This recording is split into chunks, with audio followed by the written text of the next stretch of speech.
جب تمہارے پروردگار نے فرشتوں سے کہا کہ میں مٹی سے انسان بنانے والا ہوں، جب میں اس کو درست کر لوں اور اس میں اپنی روح پھونک دوں تو اس کے آگے سجدے میں گر پڑنا، سو تمام فرشتوں نے سجدہ کیا مگر ابلیس کہ وہ اکڑ بیٹھا اور کافروں میں ہو گیا۔ اللہ نے فرمایا کہ اے ابلیس، جس شخص کو میں نے اپنے ہاتھوں سے بنایا اس کے آگے سجدہ کرنے سے تجھے کس چیز نے منع کیا؟ کیا تو غرور میں آ گیا یا اونچے درجے والوں میں تھا؟ بولا کہ میں اس سے بہتر ہوں کہ تو نے مجھ کو آگ سے پیدا کیا اور اسے مٹی سے بنایا۔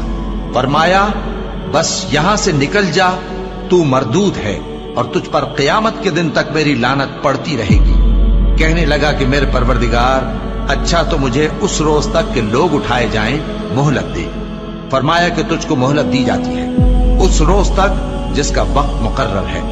کہنے لگا کہ مجھے تیری عزت کی قسم، میں ان سب کو بہکاتا رہوں گا سوائے ان کے جو تیرے چنے ہوئے بندے ہیں۔ فرمایا ٹھیک ہے، اور میں ٹھیک ہی کہتا ہوں کہ میں تجھ سے اور جو ان میں سے تیری پیروی کریں گے سب سے جہنم کو بھر دوں گا۔ اے پیغمبر، کہہ دو کہ میں تم سے اس کا صلہ نہیں مانگتا اور نہ میں بناوٹ کرنے والوں میں ہوں۔